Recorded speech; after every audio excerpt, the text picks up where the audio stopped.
Romy Schneider était seule dans son appartement parisien ce soir-là, le silence pesait, entrecoupé seulement par les battements irréguliers de son cœur et le cliquetis d'un verre vide sur une table trop grande. À l'extérieur, les flashs des photographes n'éclairaient plus sa fenêtre.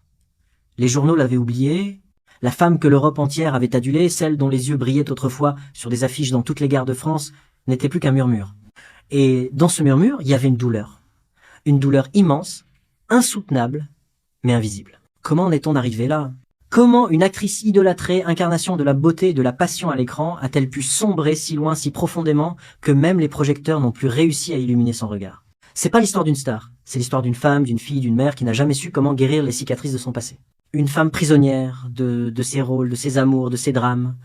Ce que vous allez découvrir, c'est la vérité qu'elle n'a jamais pu dire à voix haute.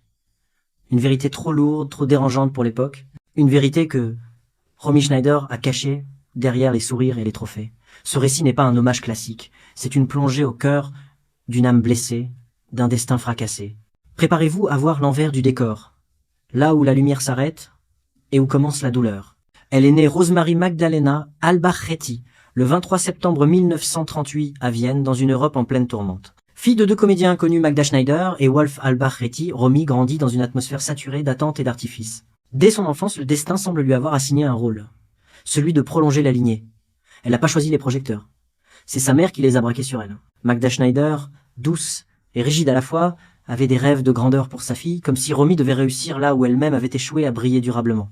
À 15 ans, elle tourne son premier film. 2 ans plus tard, le monde entier la découvre sous les traits de l'impératrice Élisabeth d'Autriche, dans la trilogie Sissi. C'est un succès fulgurant. Trop fulgurant. Du jour au lendemain, l'adolescente timide devient une icône. Mais l'image que le public adore n'est qu'une prison dorée. Romy déteste ce rôle. Elle se sent trahie par la douceur naïve de Sissi, cette perfection qu'on attend d'elle dans la vraie vie. Elle dira plus tard, Sissi m'a détruite. Cette contradiction est au cœur de son parcours. D'un côté, le public l'adore, les producteurs l'idéalisent, les magazines l'encensent. De l'autre, elle étouffe, cherche une issue. Cette issue, elle la trouve en France. C'est là qu'elle tente de se reconstruire, de devenir une actrice sérieuse, loin des contes de fées. Elle s'installe à Paris, apprend le français avec acharnement, et surtout, elle tombe amoureuse. Alain Delon. L'acteur rebelle, magnétique, libre, leur couple fait rêver une génération entière.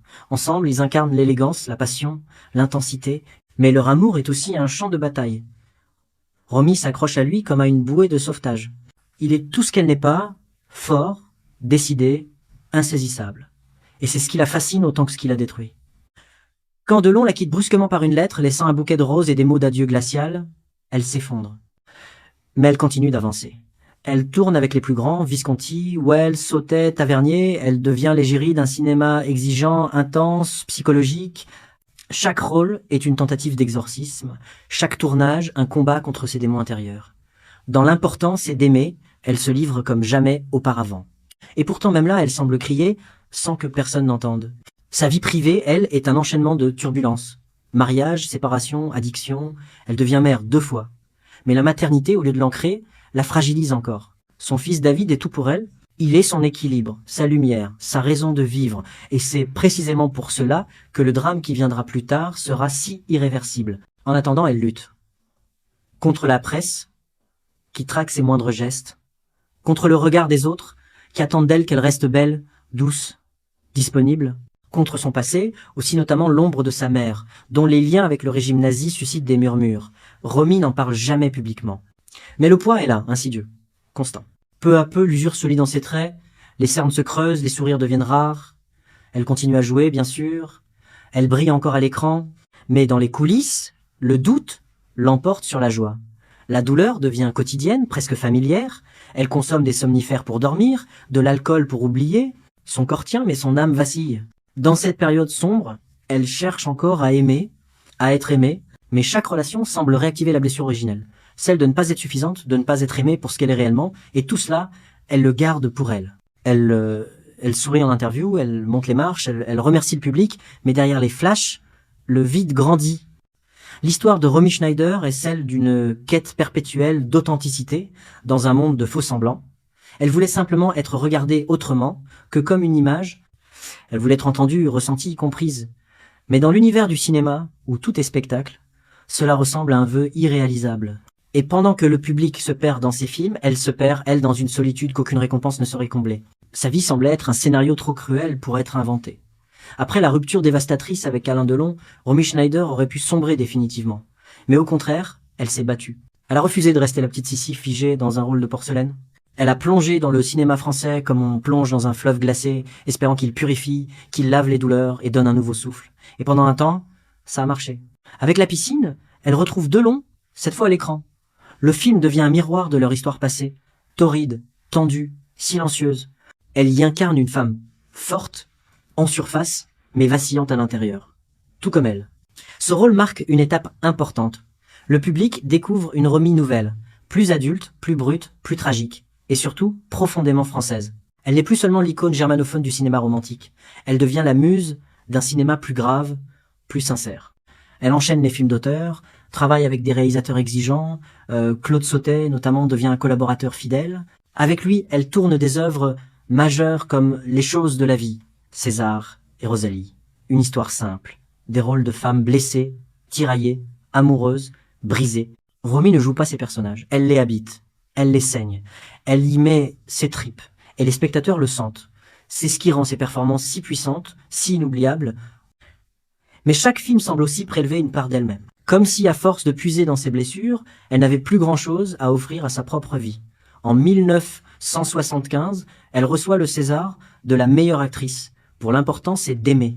Lorsqu'elle monte sur scène, ses mains tremblent. Son discours est bref, fragile. Elle sourit à peine, car derrière cette victoire se cache une vérité plus complexe. Romy Schneider ne se sent jamais vraiment à la hauteur de l'amour qu'on lui porte. Dans sa vie personnelle, c'est le chaos. Son mariage avec l'acteur allemand Harry Mayenne est une tentative de stabilité qui vire au cauchemar. La relation est toxique, violente. Mayenne est jaloux, instable, imprévisible. Le couple finit par se séparer, mais pas sans douleur. Ils ont un fils ensemble, David. Le seul véritable amour inconditionnel dans la vie de Romy. Elle élève David avec une tendresse presque désespérée. Il est sa lumière, son espoir, sa revanche sur les malheurs passés. Mais, comme souvent dans les tragédies, la lumière attire les ténèbres. En 1981, un accident domestique terrible emporte David. À seulement 14 ans, il meurt transpercé par la grille de la maison de ses grands-parents alors qu'il tente de l'escalader pour rentrer. Romy est en tournage à l'époque. Quand elle apprend la nouvelle, elle s'effondre. Rien ne sera plus jamais pareil. Le monde s'écroule. Son monde. Après la mort de David, Romy n'est plus qu'une silhouette. Elle continue à tourner par inertie, par contrat, par nécessité, mais le feu sacré est éteint. Dans La Passante du Sans Souci, son dernier film, elle donne une performance déchirante, quasi prophétique. Elle y incarne une femme qui tente de sauver un jeune réfugié politique, comme si elle tentait de sauver en vain son propre fils. La douleur est palpable, réelle, presque insoutenable. Beaucoup disent qu'elle ne jouait plus, elle revivait. Autour d'elle, les amis s'inquiètent. Elle boit de plus en plus. Elle fume sans arrêt. Elle refuse de voir un psy, de prendre soin d'elle. Elle dit que seule l'écriture pourrait l'aider, mais ne parvient pas à poser un mot sur sa souffrance. Les journaux à sensation l'assaillent, l'espionnent, la jugent. Chaque apparition publique devient un test. Les journalistes commandent son visage amaigri, ses gestes tremblants. Elle devient un objet de fascination morbide. Et comme un dernier coup du sort, Harry Mayenne, son ex-mari, se suicide. Une autre perte, une autre cicatrice. Romy n'a plus de repères. Elle tente une nouvelle relation avec Daniel Biassini, son secrétaire devenu compagnon. Ils se marient, ont une fille, mais cette relation aussi se délite. Trop de fantômes dans la maison, trop de tristesse dans les yeux. Vers la fin, elle vit dans un appartement modeste à Paris. Pas de luxe, pas de garde du corps, pas de cinéma. Juste elle, ses souvenirs, quelques amis fidèles et des piles de médicaments. Le 29 mai 1982, elle est retrouvée sans vie. Officiellement, c'est une crise cardiaque. Officieusement, c'est un cœur brisé. Le jour de son enterrement, Alain Delon place une lettre dans sa tombe. Une lettre que personne ne lira jamais. Un adieu muet. Un dernier acte d'amour ou de culpabilité. Peut être les deux. L'ascension et la chute de Romy Schneider ne ressemblent pas à celles des autres actrices. Elle n'a pas été détruite par le scandale, par l'ego, par la superficialité. Elle a été détruite par une sensibilité trop pure, trop nue, trop désespérée dans un monde trop dur. Elle a aimé avec une intensité rare. Elle a souffert avec une pudeur déchirante. Et surtout, elle a tout donné, à l'écran, aux hommes, à son fils. Et à la fin, il ne lui restait rien. Rien qu'un corps fatigué et une âme qui demandait enfin le repos. Rien de ce que Romy Schneider a vécu ne peut être réduit à un simple destin tragique. Derrière chaque photo souriante, chaque robe de gala, chaque discours de récompense, se cachait une douleur sourde. Et cette douleur, elle n'est pas née d'un seul événement. Elle s'est construite couche après couche, lentement, méthodiquement, comme une prison invisible. Cela commence très tôt, bien avant les plateaux de tournage. L'enfance de Romy est une suite de tensions non dites, d'obligations imposées. Sa mère, Magda Schneider, figure lisse du cinéma allemand des années 1930, contrôle tout. Son apparence, ses choix, ses relations, ce que Romy mange, ce qu'elle dit, ce qu'elle ressent.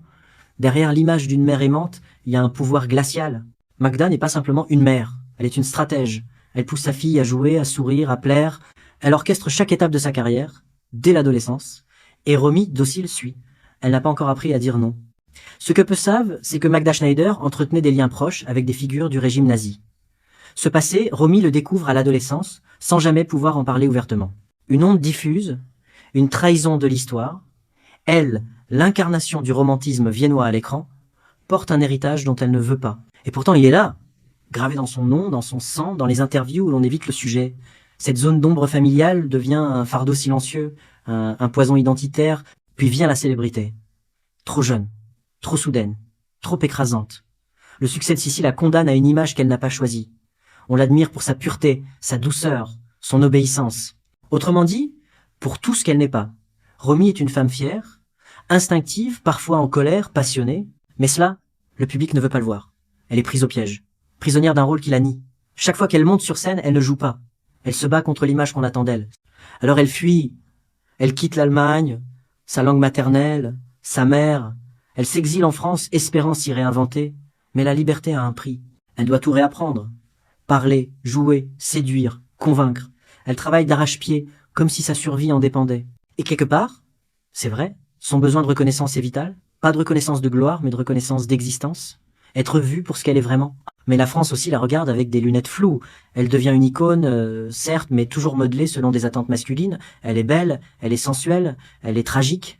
On la filme dans la douleur, dans l'amour sacrificiel, dans les larmes, rarement dans la joie libre.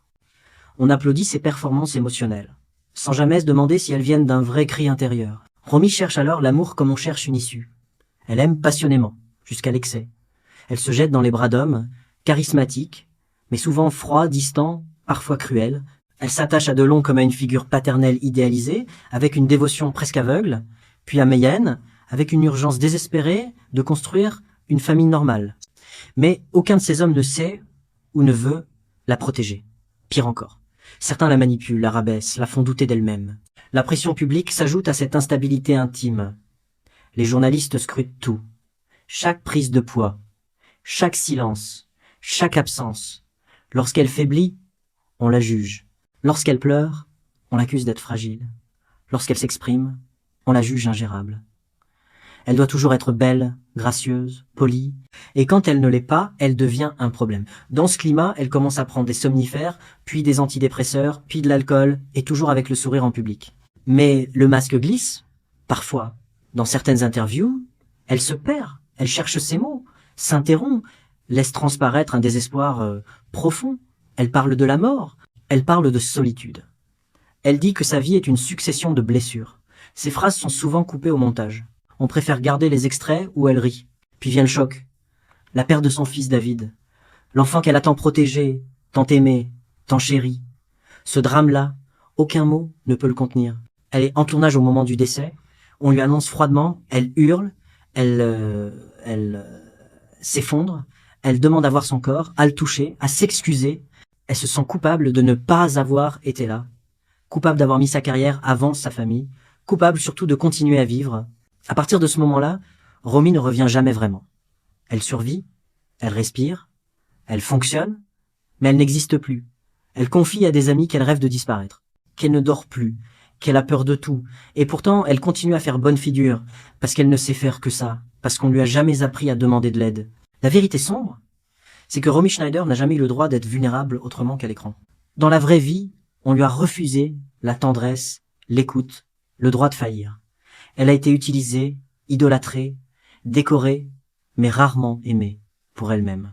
Et cette absence d'amour véritable, cette solitude profonde au cœur de la foule, c'est cela qui l'a tuée à petit feu. Elle n'est pas morte d'une crise cardiaque, elle est morte d'avoir trop encaissé, trop tu. trop souffert. Romy Schneider a été victime d'un système, d'une époque, d'un regard, et ce regard, c'était le nôtre. Ce qui est le plus bouleversant dans l'histoire de Romy Schneider, c'est pas seulement la somme de ses tragédies personnelles. C'est la manière dont ces tragédies ont été rendues invisibles, atténuées, voire esthétisées par l'industrie du cinéma et le public lui-même. Romy n'a jamais eu le luxe d'être simplement une femme avec des failles. Elle a dû être une figure, une image, une icône. Et comme tant d'autres femmes dans cette industrie, son humanité a été dissoute dans le mythe. Romy Schneider incarne à elle seule la cruauté d'un système qui idéalise la souffrance des femmes tant qu'elles restent belles. Elle pleurait sur grand écran, on disait que c'était sublime. Elle souffrait en silence dans la vraie vie, on préférait ne pas en parler. Ce double standard a tué plus d'une actrice. Mais Romy peut être le symbole le plus poignant de ce mécanisme. Elle a tenté de résister, de prendre sa carrière en main, de refuser les rôles faciles. Elle a cherché des films qui parlaient vrai et des rôles de femmes réelles, complexes, imparfaites. Et pourtant, on continuait à projeter sur elle l'image de Sissi, de l'amoureuse tragique, de la femme éternellement sacrifiée. Ce qui frappe aussi, c'est l'absence de réel soutien dans son entourage professionnel. Peu de gens ont su la protéger. Peu de cinéastes ont pris en compte sa douleur hors caméra. Claude Sautet fut l'un des seuls à comprendre qu'elle portait en elle une vérité que peu d'acteurs possèdent. Cette capacité à transformer la blessure en art. Mais même lui, à sa manière, s'est servi de cette douleur pour nourrir ses films. Personne ne l'a empêché de se consumer. L'histoire de Romy Schneider, c'est aussi l'histoire d'un manque d'écoute. Si elle avait été un homme, aurait-on accepté autant de souffrances sans réagir? Aurait-on trouvé cela poétique? Aurait-on laissé faire? Le traitement qu'elle a reçu dans la presse, les attentes irréalistes, les injonctions à la perfection, tout cela s'inscrit dans une mécanique encore bien présente aujourd'hui. Romy était en avance sur son temps. Elle cherchait à être libre, à se réinventer, à être regardée autrement. Mais son époque n'était pas prête. Elle n'a pas pu aller jusqu'au bout de cette quête. Et pourtant, malgré tout, ce qu'elle a laissé derrière, elle est immense. Ses films traversent les générations. Sa sincérité à l'écran bouleverse encore. Son regard, même figé sur une vieille pellicule, semble nous parler directement. Elle ne mentait jamais quand elle jouait. Elle offrait tout, sans retenue. C'est peu être pour cela qu'elle reste autant dans les mémoires. Parce qu'on sentait qu'elle nous donnait plus que de la performance, elle nous offrait des fragments de son âme.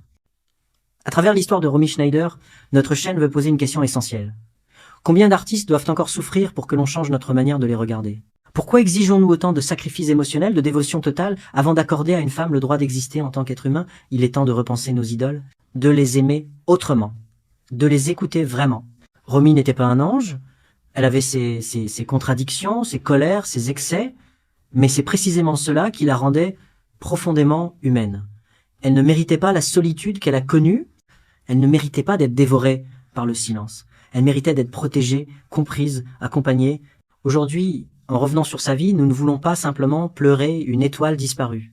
Nous voulons entendre ce qu'elle a essayé de dire, entre les lignes, entre les sourires, et nous rappeler que derrière chaque actrice que l'on admire, il y a une femme, une vraie, avec ses douleurs, et qu'aucune lumière, aussi éclatante soit-elle, ne devrait nous empêcher de la voir. Il y a des regards qui s'éteignent jamais. Celui de Romy Schneider en fait partie, même figé dans les images d'archives, même au travers des pellicules jaunies, il continue de transpercer, d'interpeller, de bouleverser. C'est un regard chargé de 1000 vies, de 1000 blessures, de 1000 silences. Un regard qui demande, sans un mot, qu'on ne l'oublie pas. Pas seulement l'actrice, mais la femme.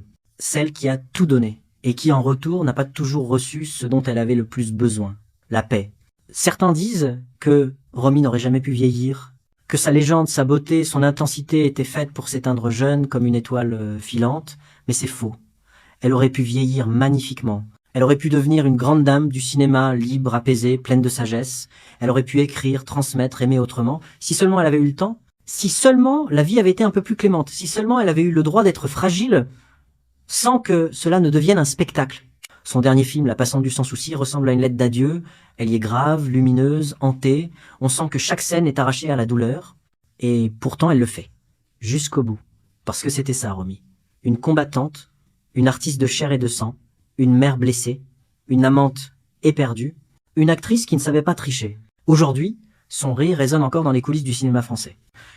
Ces mots, parfois brisés, parfois furieux, reviennent comme des échos dans les esprits de ceux qui l'ont aimée.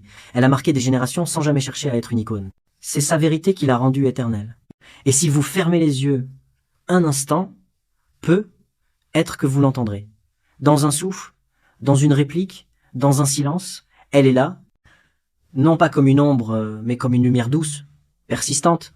celle qui rappelle que derrière les projecteurs, il y a toujours une âme, et que certaines âmes, même brisées, brillent plus fort que toutes les étoiles réunies.